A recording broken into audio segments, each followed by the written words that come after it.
Hello, नमस्ते दोस्तों, मैं अमित सिंह और आपका स्वागत है हमारे चैनल लेजी सर पॉलिस में। क्या आप बता सकते हैं कि भारत साउथ में कहाँ खत्म होता है? आप कह सकते हैं कि कन्याकुमारी, लक्षद्वीप, इंदिरा पॉइंट, लेकिन भारत लगभग 12 नॉटिकल मील तक फैला हुआ है। मतलब समुद्री तट, अगर भारत के समुद्री तट से जोड़ा जाए तो भारत 12 नॉटिकल मील तक फैला हुआ है। ये कहाँ लिखा हुआ है?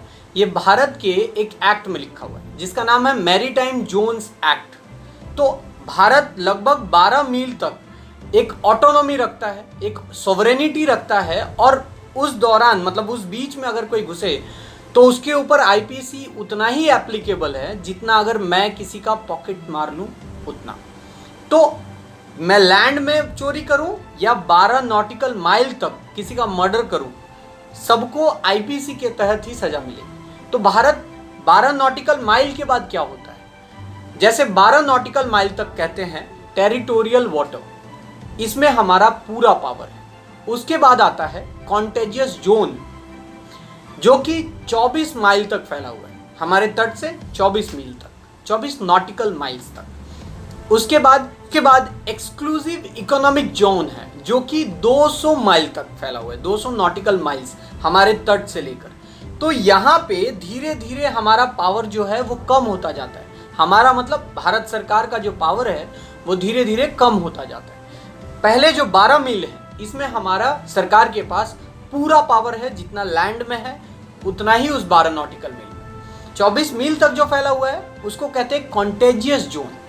कॉन्टेजियस जोन में अगर बात सिक्योरिटी की आ जाए, इमिग्रेशन की आ जाए, सैनिटेशन की आ जाए, कस्टम, अदर फिजिकल मैटर्स आ जाए, तो यहाँ तक सरकार का पहुंच है। अगर भारत सरकार के सिक्योरिटी का प्रश्न आ जाए तो भारत सरकार 24 नॉटिकल माइल तक अपने पावर एक्सरसाइज कर सकती है, और कोई उस सिक्योरिटी को तोड़े तो इस एक्ट, मैरीटाइम जोन्स एक्ट के तहत उसको सजा भी दी जा सकती है।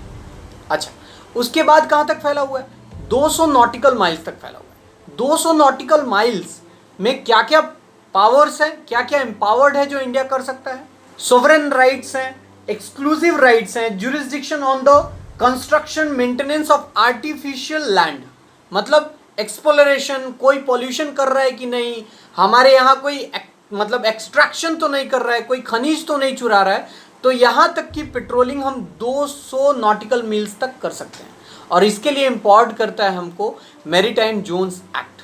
अब आप सोच रहे होंगे अचानक मैं इस टेरिटोरियल जुरिस्डिक्शन के बारे में क्यों बात कर रहा हूँ?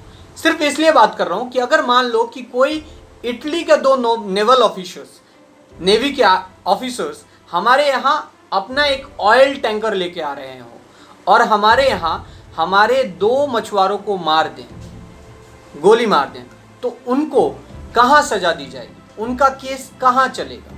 भारत में, मतलब भारत में, या जिस देश से वो आए हैं उस देश से। जैसे मैंने कहा कि 12 मील्स तक हमारा पावर है, तो मान लो किसी ने गोली ही चलाई है 20 मील पे, तो उसका केस कहाँ होगा? इंडिया में चलेगा या जिस देश से वो आया है उस देश में उसका केस चलेगा? आज हम इसी के बारे में बात करेंगे, तो चले स्टार्ट करते हैं। तो एक घटना हुई थी 15 फरवरी 2012 को, जहां पे इटली से एक ऑयल टैंकर आ रहा था जिसका नाम है एनरिका लेक्सी। वो ऑयल टैंकर भारत की ओर आ रहा था और लगभग 20 नॉटिकल माइल्स तक आ चुका था, और इस तरफ से हमारे, मतलब उसी तरफ से हमारे 2 मछुआरे, मतलब एक बोट आ रहा था, मछुआरों का बोट, जिसका नाम है सेंट एंटोनी। मछुआरों के बोट का नाम है सेंट एंटोनी। वो बोट भी आ रहा था अपनी ओर फिशिंग कंप्लीट करके, और ये ऑयल टैंकर भी उसी नॉटिकल माइल से गुजर रहे थे। तो यहाँ पे 2 जो सैनिक थे, मतलब जो नेवल ऑफिसर्स थे, उनको ऐसा डाउट हुआ कि ये पायरेट्स हैं, मतलब समुद्री लुटेरे हैं और लूट मचाएंगे, इसलिए उन लोगों ने गोली चला दी, और जिसमें हमारे 2 मछुआरों का देहांत हो गया। हमारे मछुआरों का नाम था वैलेंटाइन जेलेस्टिन और अजेस बिंकी। ये दोनों हमारे मछुआरे उस वक्त मर गए, और कब मरे? उस हाई सी में, मतलब उस 20 नॉटिकल माइल। अब यहाँ पे ये कंफ्यूजन आ जाता है कि वो कहाँ केस चलेगा, इंडिया में या इटली में, क्योंकि उस ऑयल टैंकर के ऊपर जो झंडा था वो इटली का था। और जिन दो नेवल ऑफिसर्स ने गोली चलाई थी वो थे मैसिमिलियानो लाटोरे और सैल्वाटोर गैटोरे। ये दो नेवल ऑफिसर्स हमारे दोनों मछुआरों को मार दिए। अब यहाँ पे क्या करना चाहिए? जैसे भारत सरकार एम्पावर्ड है मेरीटाइम जोन्स एक्ट के तहत कि 24 मील तक, अगर 24 नॉटिकल माइल्स तक अगर सिक्योरिटी ऑफ इंडिया के ऊपर खतरा आता है तो उसको भारत में केस चलाया जाएगा। सेम उसी प्रकार जो हमारे उस वहाँ की कोल्लम डिस्ट्रिक्ट की, केरला में जो कोल्लम डिस्ट्रिक्ट का नज़दीकी जो लोकल पुलिस थी, उन्होंने उन दोनों मेरिन्स को, मतलब दोनों ऑफिसर्स को अरेस्ट किया। लोकल पुलिस स्टेशन ने केस बनाया अंडर सेक्शन 302 और 34 ऑफ आईपीसी, ताकि उनके ऊपर एक केस चलाया जाए जैसे कि उन्होंने मर्डर किया है हमारे दो मछुआरों को। तो जैसे हर एक इंसान के पास अधिकार होता है कि वो अपना बेल मूव कर सके, अपने बेल के लिए अप्लाई कर सके, तो वैसे ही इटली के जो नागरिक यहाँ पे थे, एम्बेसडर्स थे, उन्होंने एक पिटीशन फाइल किया आर्टिकल 32 में सुप्रीम कोर्ट में, ताकि इनको बेल दी जा सके और इनको इनके घर जाने दिया जाए। ये घटना 2012 की है और एप्लीकेशन 2013 में फाइल हुआ था। उस वक्त हमारे चीफ जस्टिस थे जस्टिस अल्तमास कबीर, और उन्होंने कहा था the incident of firing from Italian shipping vessels having occurred within contagious zone. Contagious zone मतलब 24 नॉटिकल माइल्स तक हैं हम। The union of India is entitled to prosecute the Italian marines under the criminal justice system prevalent in the country. और उन्होंने कहा कि इस case को देखने के लिए वो जो लोकल पुलिस अथॉरिटी है वो कैपेबल नहीं है, क्योंकि मैरीटाइम जोन्स एक्ट कहता है कि वो केस सिर्फ और सिर्फ सेंट्रल गवर्नमेंट ही देख सकती है। इसलिए उस केस को टेक ओवर किया एनआईए ने, नेशनल इन्वेस्टिगेशन एजेंसी ने। सुप्रीम कोर्ट ने मामलों को देखते हुए थोड़ी लीनियंसी दिखाई, और जैसा कि इटली में इलेक्शन था और जनरल इलेक्शन होने के कारण उन दोनों को, लाटोरे एंड गिरोने को, बेल मिली। और इसलिए बेल मिली ताकि वो अपने देश जाएं और वोट दे सकें, और उस बेल का कंडीशन था कि उनको फिर वापस आना है। और ये दौरान था 2013 के आसपास का। इस वक्त यूपीए मतलब कांग्रेस की सरकार और बीजेपी में बहुत टसल चल रहा था, और मोदी जी के पास एक बहुत अच्छा मौका था कि इन्होंने बेल जानबूझ के दिलाई है, क्योंकि सोनिया गांधी इटली से आती हैं, है ना, इटली से आई हैं, इसलिए इन्होंने जानबूझ के बेल दिलाई है, प्रेशर क्रिएट करके।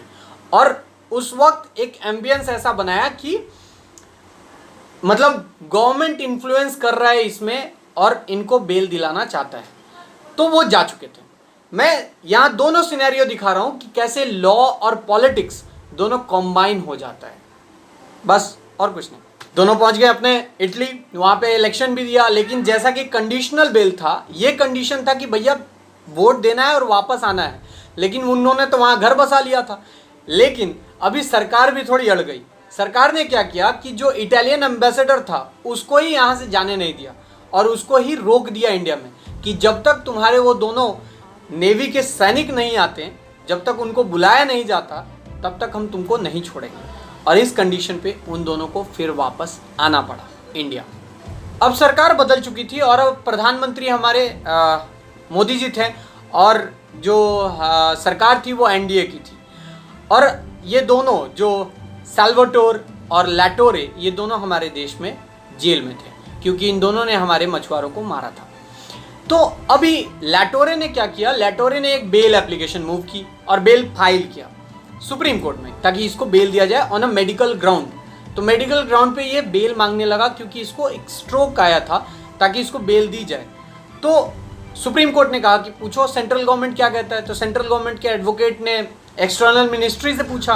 एक्सटर्नल मिनिस्ट्री ने कहा कि भैया ह्यूमैनिटेरियन ग्राउंड्स पे इनको बेल मिलनी चाहिए।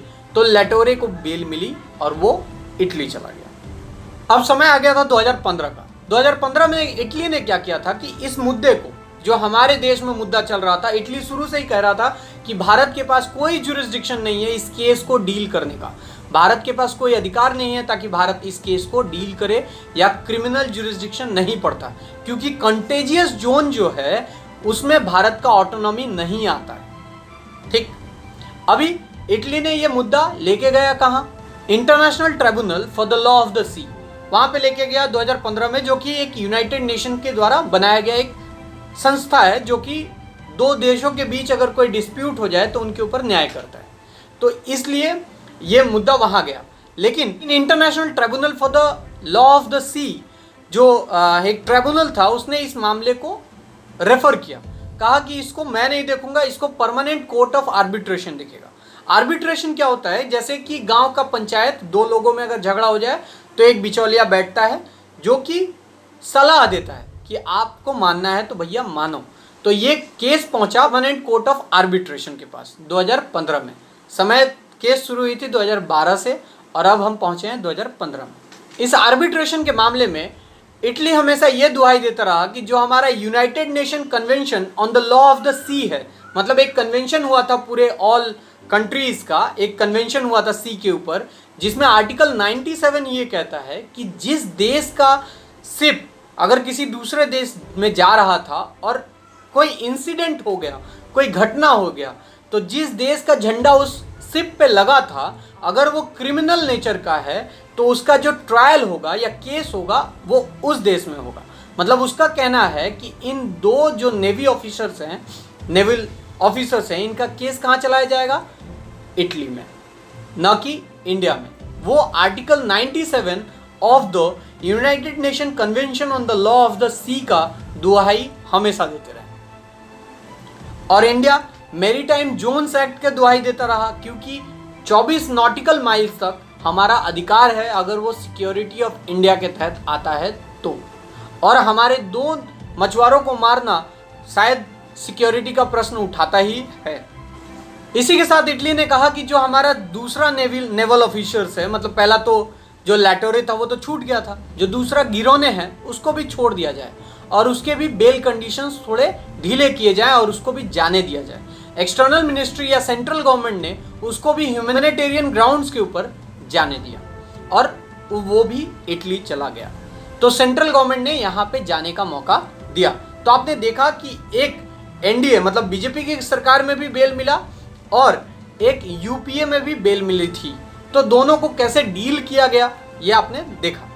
तो फाइनली ये केस का फैसला जो दिया गया था वो परमानेंट कोर्ट ऑफ आर्बिट्रेशन के हाथ में था। आर्बिट्रेशन जैसा कहता वैसे ही मानना होगा दोनों देशों का, इसीलिए दो देश आर्बिट्रेशन के लिए पहुंचते हैं। सपोज ए और बी अगर झगड़ा कर लें और बोले कि अमित सर आप हमारे ये बन जाओ, क्या बोलते हैं, आर्बिट्रेटर बन जाओ और आप फैसला करो, तो वैसे ही परमानेंट कोर्ट ऑफ आर्बिट्रेशन एक बिचौलिए का काम करता है। तो उसने फैसला सुनाया, सारे मद्देनजर रखते हुए, सारे चीज़ों को देखते हुए, सारी बातों को ध्यान में रखते हुए कि किसका जुरिस्डिक्शन पढ़ सकता है और किसका नहीं पढ़ सकता है। परमानेंट कोर्ट ऑफ आर्बिट्रेशन ने 2 जुलाई को फैसला सुनाया और कहा कि marines are entitled to immunity in relation to the acts that are committed on 15 Feb 2012।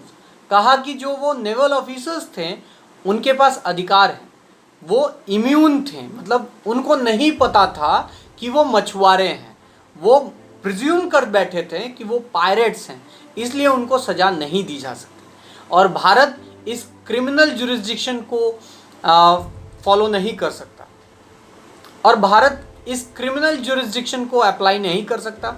Bharat के पास क्रिमिनल जुरिस्डिक्शन नहीं है और भारत जो भी क्रिमिनल जुरिस्डिक्शन चला रहा है या जो भी क्रिमिनल केसेस चला रहा है उन मेरीन्स के ऊपर, उन 2 नेवल ऑफिसर्स के ऊपर, उसे रोक देना चाहिए। और इसके साथ ये भी कहा कि इटली को कंपनसेशन देना चाहिए। जो 2 लोग मारे गए, वैलेंटाइन जेलेस्टीन और अजेस बिंकी, जो 2 लोग मारे गए, उनको कंपनसेशन मिलना चाहिए। और कहा जा रहा है कि ये कंपनसेशन लगभग 1 करोड़ रुपए तक का होगा। गवर्नमेंट ऑफ केरला ने भी शायद कोई कंट्रीब्यूशन दिया है, उनको शायद कोई डोनेशन दिया है ताकि वो अपनी फैमिली को देख सकें और इस तरीके से ये मामला खत्म हुआ। शायद अगर हमारी सरकार इस पे आगे कोई अपील ना करे तो। धन्यवाद। उम्मीद है आपको वीडियो पसंद आई होगी और अगर पसंद आया तो हमारे चैनल सर सब्सक्राइब कर दें और शेयर भी कर दें। धन्यवाद।